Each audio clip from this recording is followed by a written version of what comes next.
সকালের একটা শান্ত স্নিগ্ধ পরিবেশে শুরু আজকের দিনটা।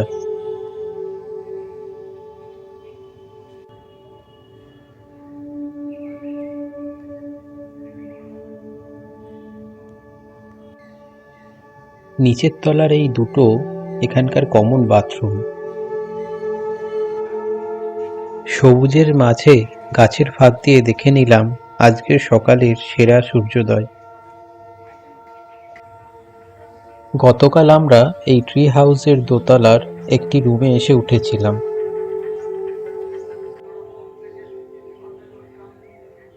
জাহ্নবী কুঞ্জ আশ্রমের মধ্যে থাকা এই ট্রি হাউসটি 4টি গাছের উপর দাঁড়িয়ে। দোতলা বিশিষ্ট এই গাছবাড়িটির ওপর ওঠার জন্য এই রকমের একটি সিঁড়ি আছে। যে সকল দর্শক বন্ধু আমাদের মায়াপুরের প্রথম পর্বটা দেখেননি তাদের কাছে অনুরোধ, তারা প্রথম পর্বটা ভিডিও শেষে দেওয়া লিঙ্ক অথবা ডিসক্রিপশনে দেওয়া লিঙ্কে গিয়ে দেখে নিন। এতে আপনাদের মায়াপুর পর্বের যে সিরিজটা সেটা দেখতে আপনাদের বা বুঝতে সুবিধা হবে। দোতলার এই রুমে আমরা গতকাল কাটিয়েছিলাম আমাদের সবথেকে মনে রাখার মতো রাত্রি।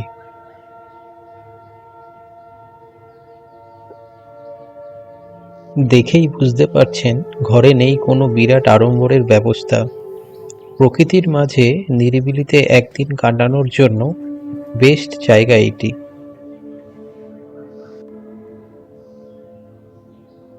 ওপরে আছে 4টি ঘর। ঘরের বাইরের ভিউ সত্যিই অসাধারণ।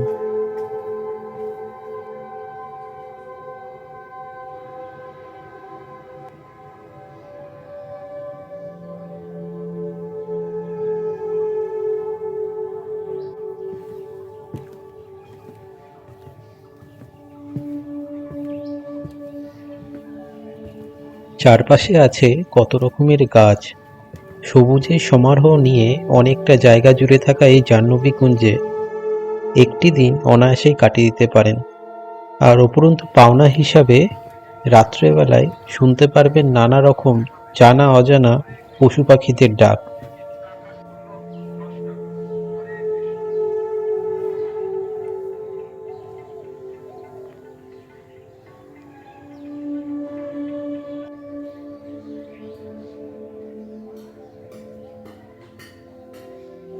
নীল আকাশের নিচে গাছের ছাওয়ায় এই রকমের ছোট ছোট গাছঘর আপনাদের একটা দিনের সঙ্গী হওয়ার অপেক্ষায় রয়েছে। এখানে থাকার খরচা জনপ্রতি 250 টাকা প্রতিদিন। খাওয়া দাওয়ার সেরকম কোনো ব্যবস্থা এখানে নেই, কিন্তু দায়িত্বে থাকা প্রভুকে বললে উনি ব্যবস্থা করে দিয়ে থাকেন।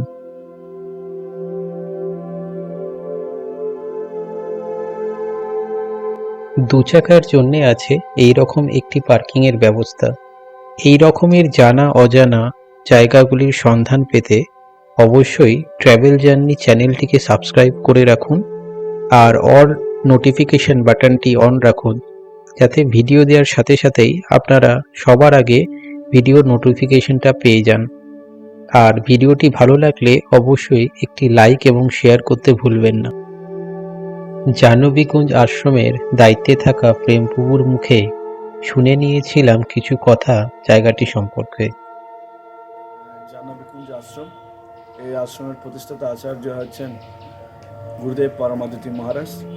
তাও সারা ওয়ার্ল্ডে আমাদের 235টা ব্রাঞ্চের মধ্যেই একটি।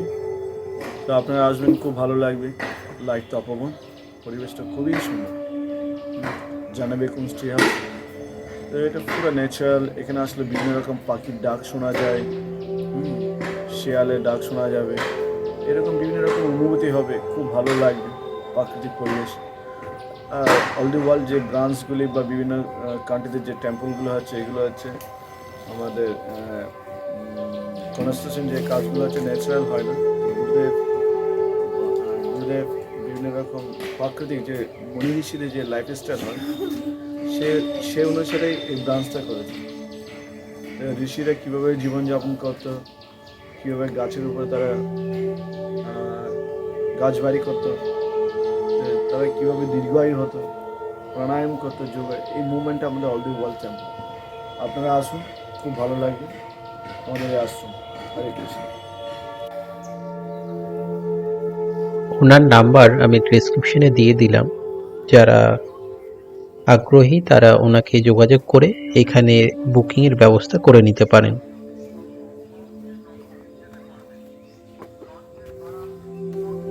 আশ্রমের মধ্যে দিয়ে সাঁকো ধরে এগিয়ে গেলেই দেখতে পাবেন গঙ্গার দর্শন।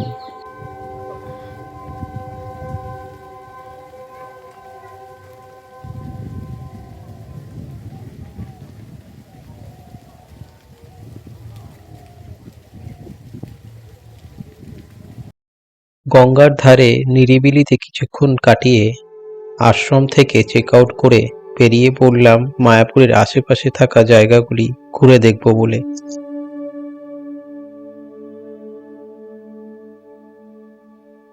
মায়াপুরের রাস্তাঘাট আমার চেনা, আর সাথে আমার বাইক জগদ্দল থাকায় টোটো ভাড়ার জন্য আলাদা করে 250 টাকা আমাদের খরচা করতে হয়নি সেদিন।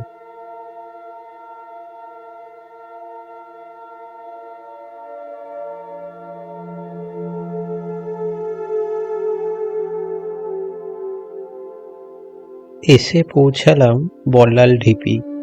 মায়াপুর ইস্কন মন্দির থেকে কিলোমিটার 5 দূরে থাকা এই পুরাতাত্ত্বিক নিদর্শনটি তৈরি করেছিলেন সেন বংশের রাজা বল্লাল সেন। 1300 স্কয়ার ফুট জায়গা জুড়ে থাকা 30 ফিট উচ্চতা বিশিষ্ট ইটের উপর টেরাকোটার কাজের নিদর্শনটি আজ সময়ের সাথে বয়ে যাওয়া তার গৌরবময় কথা আমাদের মনে করিয়ে দিচ্ছে।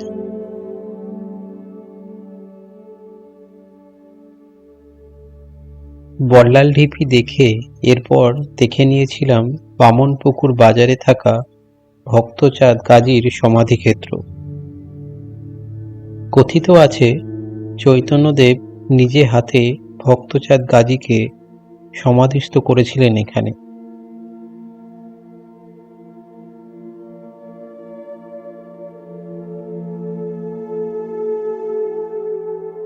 এরপর আমরা চলে আসি জগন্নাথ মন্দিরে। পুরীর জগন্নাথ মন্দির আদলে তৈরি। মন্দিরের ভেতরে থাকা বিগ্রহকে প্রণাম জানিয়ে আমরা এগিয়ে চললাম আমাদের পরবর্তী গন্তব্যে।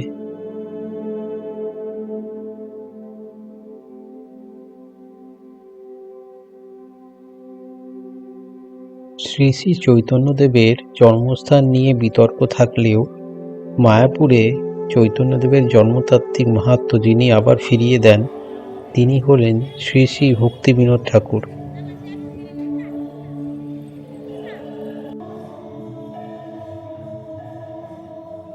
বর্তমানে এই জায়গায় আছে রাধা মাধবের বিগ্রহ মন্দির আর শ্রী শ্রী ভক্তিবিনোদ ঠাকুরের স্মৃতি মন্দির।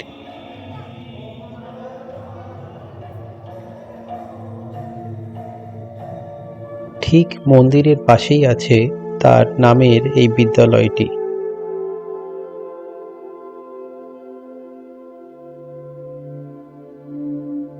এরপর আমরা দেখে নিই মায়াপুর শ্রী চৈতন্য মঠ, যার প্রতিষ্ঠাতা ছিলেন শ্রী শ্রী ভক্তিবিনোদ ঠাকুরের পুত্র আচার্য ভক্তি সিদ্ধান্ত সরস্বতী।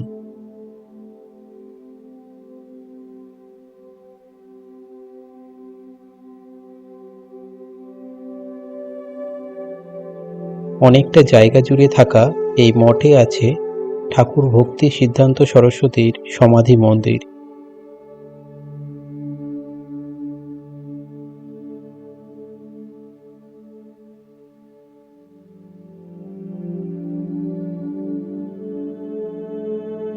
আর তার বিপরীতে আছে শ্রী শ্যামকুণ্ড, যার পুণ্য জল মাথায় নিয়ে কিছুটা পুণ্য অর্জন সেদিন করে নিয়েছিলাম। এছাড়া এখানে আছে একটি পাঠাগার আর শ্রী চৈতন্য লীলা প্রদর্শনী। প্রদর্শনীর ভেতরে ফটোগ্রাফি নিষেধ, তাই বাইরে আরো কিছুক্ষণ কাটিয়ে ফিরে পড়লাম ইস্কনে। গতকাল মায়াপুরে এসে আগে থেকে ঠিক করে নিয়েছিলাম মায়াপুরের নির্মীয়মান চন্দ্রোদয় মন্দিরের ভেতরে যাব আর আপনাদেরও তার অভিজ্ঞতা শেয়ার করব। তাই 50 টাকা অনুদানের মাধ্যমে সুযোগ পেলাম ভেতরে যাওয়ার। প্রতিদিন সকাল 12টা আর বিকাল 5টায় এই চন্দ্রোদয় মন্দিরে ভেতরে একটি ট্যুর করানো হয় দোতলা পর্যন্ত।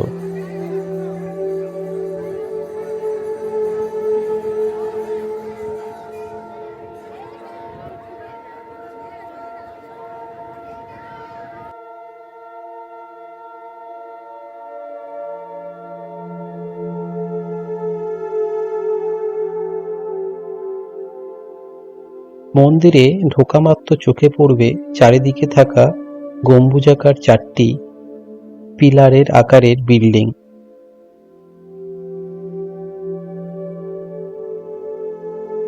সামনের দুটি, পেছনে থাকা দুটি এই বিল্ডিং এর মধ্যে থাকবে 4টি করে অত্যাধুনিক উত্তোলন যন্ত্র।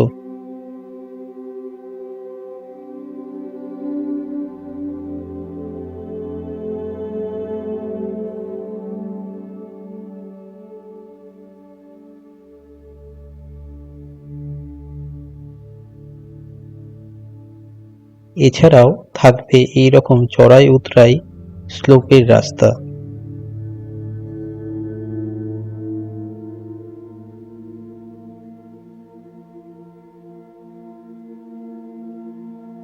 গোটা 200 জনের টিম ঢুকে পড়লাম ভেতরে। সে এক বিরাট ধর্মযজ্ঞের আয়োজন।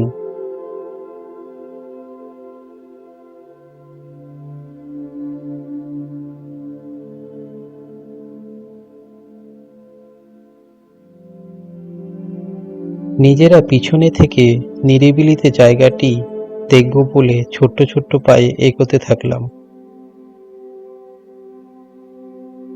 আনুমানিক 350 ফিট উচ্চতা বিশিষ্ট এই চন্দ্রোদয় মন্দিরের এই স্থানেই থাকবে রাধা মাধবের বিগ্রহ আর শিলা প্রভুপাদের মূর্তি।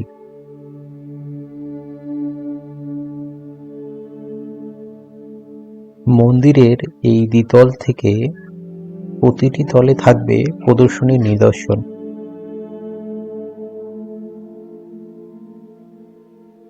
ঠিক এর পাশেই থাকবে শ্রী শ্রী নৃসিংহদেবের বিগ্রহ।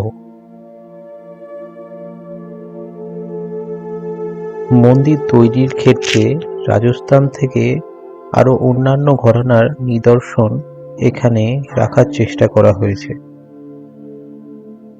এই দুই গজরাজ থাকবেন সামনের 2 স্তম্ভে।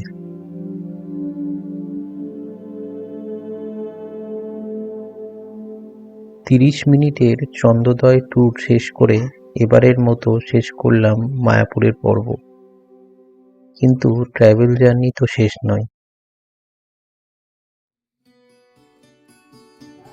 গতকালের 35 কিলোমিটারের বাড়তি পথ চলাকে কিছুটা কমাতে ফেরার এই দিন জগদ্দলকে নিয়ে উঠে পড়েছিলাম মায়াপুর থেকে নবদ্বীপ যাওয়ার নৌকায়।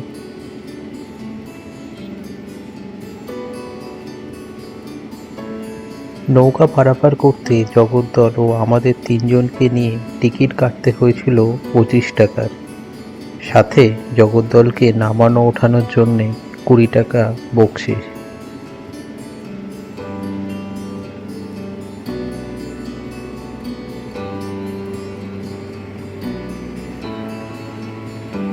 সূর্যদেবতা মধ্য গগনে থাকায় সরস্বতী নদী ও গঙ্গা নদীর রঙের পার্থক্য বেশ স্পষ্ট বোঝা যাচ্ছিল।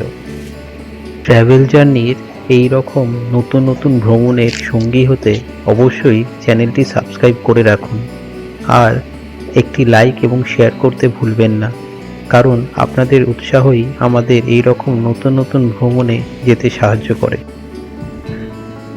দূর থেকে দেখতে পাওয়া চন্দ্রোদয় মন্দিরের চূড়া মনে করে দিচ্ছিল কাল ও আজকের কাটানো মুহূর্তগুলোকে।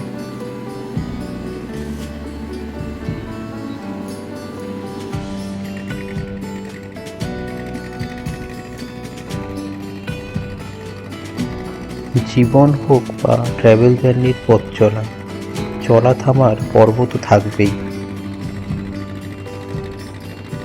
অন্য নৌকা ছেড়ে যাওয়া স্থানে আমাদের নৌকা এসে পৌঁছালো নবদ্বীপ ঘাটে।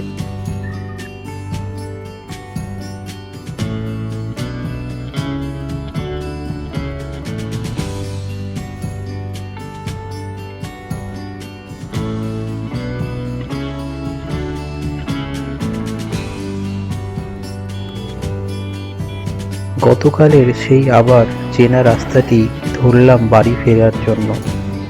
এক এক করে নবদ্বীপ, সমুদ্রগড়, ধাত্রীগ্রাম পেরিয়ে গিয়ে চললাম।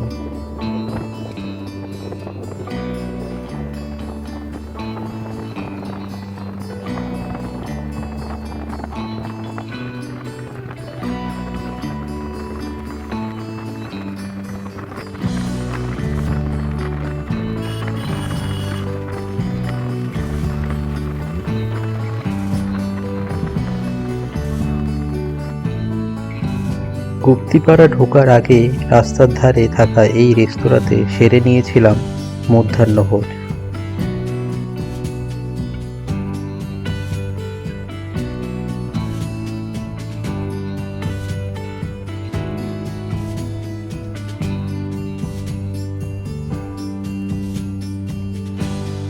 সূর্যাস্তের শেষ সময়ে আমাদের পেছনে ফেলে জোর গতিতে ছুটে চলা লোকাল ট্রেনের চ্যালেঞ্জকে সঙ্গী করে নির্দিষ্ট গতিনিয়ম মাথায় রেখে বেশ খানিকটা রাত্রে ফিরতে হয়েছিল সেদিন। কিন্তু ফেরা মানেই তো আবার বেরিয়ে পড়ার প্রস্তুতি। ভালো থাকবেন সবাই, আর সঙ্গে থাকবেন ট্র্যাভেল জার্নির।